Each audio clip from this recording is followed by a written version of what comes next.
তারাবির সালাত আদায় করবেন। তারাবি মানে হলো তারবি হাত থেকে, তারবি অর্থ কি? রেস্ট নেওয়া। 2 রেকাত 4 রেকাত সালাত আদায় করলেন, লম্বা লম্বা কিরাত করবেন ইমাম সাহেব, আপনি ধীর স্থির ভাবে দাঁড়ালেন। সাহাবীরা এমনও বলেছেন, ইমাম মালিক রওয়ায়াত করেছেন যে আমাদের দাঁড়িয়ে থাকতে থাকতে থাকতে পা ফুলে যেত, বুড়ারা এক হাতে লাঠি হাতে না দাঁড়াইতো, এত লম্বা লম্বা কিরাত করতো। আমাদের মাঝে মাঝে ভয় হতো যে সেহরির টাইম বোধহয় হয়ে গেল, আমরা সেহরি খেতে পারবো কিনা। মুয়াত্তা ইমাম মালিক এইভাবে বর্ণনা এসে সাহারা বাবারা বর্ণনা করেছেন যে বুড়োরা লাঠি হাতে দাঁড়ায় থাকতো, এক হাতে আরেক হাতে হাত ধরে থাকতো, তারপরে পাগুলা ফুলে যেত সারা রাত দাঁড়িয়ে থাকতে থাকতে। তারবিহ লম্বা লম্বা কেরাত করলে মাঝখানে রেস্টের প্রয়োজন পড়তে পারে, একটু পানি পান করার প্রয়োজন পড়তে পারে, এমনকি বাথরুমে যাওয়ার প্রয়োজন পড়তে পারে। একটু ব্যবস্থা থাকা ভালো, পানি, একটু খেজুর ইত্যাদি ব্যবস্থা থাকা ভালো। এটা না হয় তারবিহ, একটু রেস্ট নেওয়া। কেন লম্বা কেরাতের পরে আপনার একটু রেস্ট নিয়ে আবার আল্লাহ শুরু করতেন, সাহাবীগণ শুরু করতেন, আবার শুরু করতেন। এনারা দিচ্ছেন আল্লাহ নবী বলেছেন যে ধীর স্থির ভাবে কোরআন তেলাওয়াত, সাহাবীগণ ধীর স্থির ভাবে, এমনকি 8 রাকাত পড়তে পড়তে রাত শেষ হয়ে যেত, এমন হতো। আর এনারা তারাবির নাম দিচ্ছেন তারাইয়া পড়া। আরবিতে অনুবাদ হলো ধীরে ধীরে রেস্ট, আর ওনারা তারাইয়া। কেমন আমিন আল্লাহু আকবার, রাত দিন বললা তুমি লাহনে জালি হয়ে গেল। হারাম তেলাওয়াত করলে নিজে গুনাহগার হলে, মুক্তাদিরকে তুমি গুনাহগার বানালে, তোমাকে তাড়াইয়া পড়াইতে কইছি কে? আল্লাহর বান্দা। 27 তারিখের মধ্যে শেষ করতেই হবে। কে বলেছে তোমাকে 27 তারিখের মধ্যে শেষ করতেই হবে? তুমি যদি পারোতে ভালো, আলহামদুলিল্লাহ, লম্বা লম্বা কেরাত করে যদি হয় আলহামদুলিল্লাহ। না পারলে তোমার এই বুরবুর বুরবুর করে সাপুরি মন্ত্র পড়ে আর গণক ঠাকুরতে ভুরভুর করে তোমাকে কোরআন তেলাওয়াত কে করতে বলেছে? এটা তারবিহ, ধীর স্থির ভাবে। যে দীর্ঘ সময় না পড়বে সে ঘরে যেয়ে পড়বে, কোনো সমস্যা নেই। 4 রাকাত মসজিদে পড়বে, 4 রাকাত ঘরে যেয়ে পড়বে, তাতেও কোনো সমস্যা নেই। ওমর রাদিয়াল্লাহু তাআলা আনহু জামাত কায়েম করে দিলেন উবাই ইবনে কাবের নেতৃত্বে, কিন্তু নিজে জামাতে শামিল হলেন না। শেষ রাতে আবার বের হয়ে এসেছেন, রাত্রে আরেকজন সাহাবীকে নিয়ে বের হয়ে এসেছেন। তিনি আফসোস করে বললেন, হায় রে, যে সময়টা উত্তম ছিল সেই সময়টা তোমরা ঘুমাচ্ছ, আর যেটা চলন জায়েজের সময়টাকে তোমরা সালাত আদায় করে শেষ করে ফেলেছ। অর্থাৎ শেষ রাতে আদায় করা উত্তম, আগ রাইতে তোমরা শেষ করে দিয়েছ। কিছু সালাত পারলে শেষ রাতের জন্য রেখে দাও মাঝে মধ্যে। ওমর রাদিয়াল্লাহু তাআলা এই দৃষ্টিটা আকর্ষণ করলেন যে শেষ রাত্রিতে হলো উত্তম সময়, সেই সময় তোমার ঘুমাচ্ছ, আর আগ রাইতে শেষ করে দিলে সব সালাত। সম্মানিত উপস্থিতি, সালাতুত তারাবি আমার ভাইয়েরা নানান কথাবার্তা ছড়ানো শুরু করে দিয়েছেন। 20 রাকাতই পড়তে হবে। 1400 বছর যাবৎ চলে এসেছে, এরা 20 রাকাত পড়ে না, নামাজ মানুষকে সালাত আদায় করতে দেবে না। যত বেশি বেশি পড়া যাবে তত সওয়াব হবে। এদের কি সমস্যা? নানান ধরনের অজুহাত তারা তুলেছেন। ভাইও, জোহরের সালাত কয় রাকাত? পড়ুন না 6 রাকাত, বেশি হবে, বাধা দেবে কে? আমি ওটা উদাহরণ দিচ্ছি না, শুধু দৃষ্টি আকর্ষণ করেছি। বেশি হলেই সেটা ভালো হয়।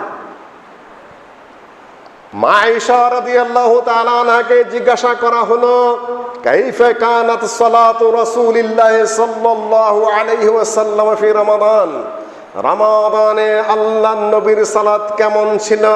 মা আয়েশা রাদিয়াল্লাহু তাআলা আনহা বলেন, মা কানা ইয়াজিদু ফি রমাদান ওয়ালা ফি গায়রিহি আলা 11 রাকআ। আল্লাহর নবী রমাদান হোক বা রমাদানের বাইরে হোক, কোন রাতেই 11 রাকাতের বেশি আদায় করেন নাই। 8, 3, কোন বর্ণনায় 10 এবং 1ও দেখা যাচ্ছে। 11 রাকাতের বেশি আদায় করেননি। মা আয়েশা রাদিয়াল্লাহু তাআলা আনহা বলেন, সাল্লা আরবাআন লা তাসআল আন হুসনিহিন্না ওয়া তুলিহিন্না। আল্লাহর নবী 4 রাকাত আদায় করলেন। লা তাসআল, তুমি জিজ্ঞাসা করো না, আন হুসনিহিন্না ওয়া তুলিহিন্না, কত লম্বা করে আর কত সুন্দর করে যে আল্লাহ নবী সালাত আদায় করতেন, এটা তুমি জিজ্ঞাসাই করো না। ভারতে আলিগড়ে লেখাপড়া করেছি, ওরা বলতো যে পুছিয়ে মত, ইতনি খুবসুরত হ্যায় কি পুছিয়ে মত, এত সুন্দরী যে আপনি জিজ্ঞাসাই করেন এই ব্যাপারে। আরবি ভাষার ওইটা স্টাইল। লা তাসআল আন হুসনিহিন্না ওয়া তুলিহিন্না। আল্লাহর নবী রাত্রের সালাত কত লম্বা করে আর কত সুন্দর করে পড়তেন এটা তুমি জিজ্ঞাসাই করো না। অর্থাৎ এত লম্বা করে এত সুন্দর করে আল্লাহর নবী রাত্রের সালাত আদায় করতেন। আর আপনি এরকম গুর গুর গুর গুর করে তেলাওয়াত করেন আর উঠতেছেন ফানাক্কারা আরবান, আল্লাহ নবীর ভাষায় পাখির মতো ঠক্কর মারতেছেন। এটা কেমন কথা? কিসের সালাত আদায় করেন আপনি? লা তাসআল আন হুসনিহিন্না ওয়া তুলিহিন্না। তারপরে আল্লাহ নবী আবার 4 রাকাত পড়তেন, 2 রাকাত 2 রাকাত করে 4 রাকাত আর কি আদায় করতেন। তারপরে বেতেরের বিষয় এসে গেল, ওটা নিয়ে আমি আর আলোচনা করছি না। সম্মানিত উপস্থিতি, এখন আমার ভাইরা প্রতিবাদ করছেন এটা তো তাহাজ্জুদের অধ্যায় এসেছে। আমি বলবো যে তাহাজ্জুদ, তারাবি, কিয়ামুল লাইল সব একই জিনিস। রমজানে যেটা তারাবি, অন্যান্য মাসে সেটাই তাহাজ্জুদ, সেটাই কিয়ামুল লাইল, একই জিনিস। আপনারা পড়েননি ঠিক মতো সহিহুল বুখারী। সহিহুল বুখারীতে পড়েন না, সহিহুল বুখারী নিয়ে অভিনয় করেন। মারাত্মক ব্যাপার কিন্তু এটা। সহিহুল বুখারীর খতম হয়, সহিহুল বুখারীর খতমের অনুষ্ঠান হয়, পাগড়ি বান্ধা হয়, ধনীদেরকে দাওয়াত করা হয়, তারা অনেক টাকা পয়সা দেন, অনেক অনুষ্ঠান করা হয়। কিন্তু যদি জিজ্ঞাসা করে ওস্তাদজি আপনি কি সহিহুল বুখারীটা প্রথম থেকে শেষ পর্যন্ত আসলেও ছাত্রদেরকে পড়িয়েছেন? লাজবাব হয়ে যাবে। সহিহুল বুখারীর হাদিস সামনে নিয়ে শুধু ডান বাম কথাবার্তা বলেছেন। শোনো বন্ধু, শোনো,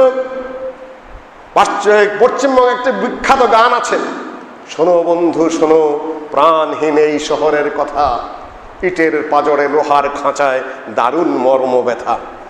এটার উপর ভিত্তি করে আমি আরেকটা গান লিখেছি, শোনো বন্ধু শোনো, সহিহ বুখারীর কথা, টিকার পাজরে হাসিয়ার খাঁচায় দারুণ মর্ম ব্যথা। টিকা দিয়া, হাসিয়া দেয়া, নূর দিয়া সহিহ বুখারীর হাদিসের 12টা বাজায় দিচ্ছে চতুর্দিকে। এখানে পড়ার পড়ানো নেই, এখানে আমল করা করানো নেই। বুখারীর পাতা খুলে দূরের বাতুলতা হাদিসগুলা কেঁদে বলে হুজুর গেলেও কথা। শোনো বন্ধু শোনো, সহিহ বুখারীর কথা, টিকার পাজরে আর হাসিয়ার খাঁচায় দারুণ মর্ম ব্যথা। সহিহুল বুখারী, সহিহুল বুখারী, সহিহুল বুখারীতে নাকি তাহাজ্জুদের অধ্যায় আছে, তারাবির নাকি অধ্যায়ই নেই। আমি বলি আপনি তো পড়েননি, আসলে বড় মুহাদ্দিস শাইখুল হাদিস হয়েছেন, কিন্তু সহিহুল বুখারীকে শুধু শোবাজি করেছেন মানুষের সামনে, পড়েন নাই, পড়ানো নাই।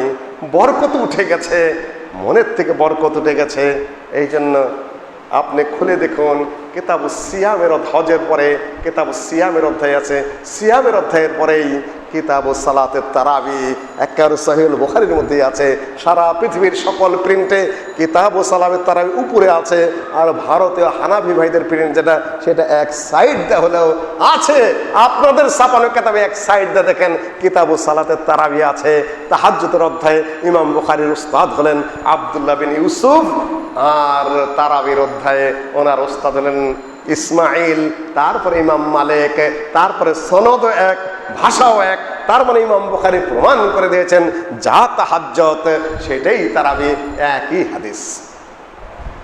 সেদিন শেখ আসমত আলী আমাকে বলছিল সামাদ বাড়ির দোকানের উপরে অফিসের মধ্যে, যে কি বলবেন আপনি যার সাথে 2 বার বাহাসে গেলেন, ওই কিশোরগঞ্জে এবং দুর্গাপুরে, ভাস তো হয়নি, শুধু মিথ্যা কথা প্রতারণা চালিয়ে দিল, হুজুরদের তো আর গুনাহ নেই, আল্লাহ মাফ করবেই। আমি অবাক হলাম হুজুরদের চরিত্র দেখে। উনি বলতেছেন কিশোরগঞ্জ গাজীপুরের কোথায় ওয়াজ করতে এসে সহিহুল বুখারী মাথায় নিয়ে বলতেছে আল্লাহর কসম, আল্লাহর কসম, আল্লাহর কসম, এই বুখারীর মধ্যে জোরে আমিন বলার, ইমামের পিছনে সূরা ফাতিহা পড়ার এবং রফুল ইয়াদান করার কোনো হাদিস নাই। সবাই নাউজুবিল্লাহ পড়তেছেন। আমি বললাম আসমত আলী ঠিকই বলেছে। মুসলিম আপনি ওই কথা কম না, মানে বুখারী শরীফ 3য় খণ্ড মাথায় নিছে, সব এই সকল মাসলা রয়েছে 1ম খণ্ডে। ইমামের পেছনে সূরা ফাতিহা পড়ার হাদিস, রাফুল ইয়াদানের হাদিস, মুক্তাদির জোরে আমিন পড়ার হাদিস সব রয়েছে 1ম খণ্ডে। আর পাবলিককে বোকা বানানোর জন্য 2য় খণ্ড মাথায় নিয়ে কসম খাইতেছে আল্লাহর কসম এই বুখারীর মধ্যে এই সকল হাদিস নাই। কিয়ামতের দিন আল্লাহ জিজ্ঞেস করলে কয়ে দেবে, এ আল্লাহ আমি তো 2য় খণ্ড মাথায় নিয়েছিলাম, আল্লাহ বোধহয় নিজে খেয়াল করেন নেই, তাই না? নাউজুবিল্লাহ মিন যালিক। সম্মানিত ভাই, এগুলাও চলছে বক্তৃতা আর মঞ্চে।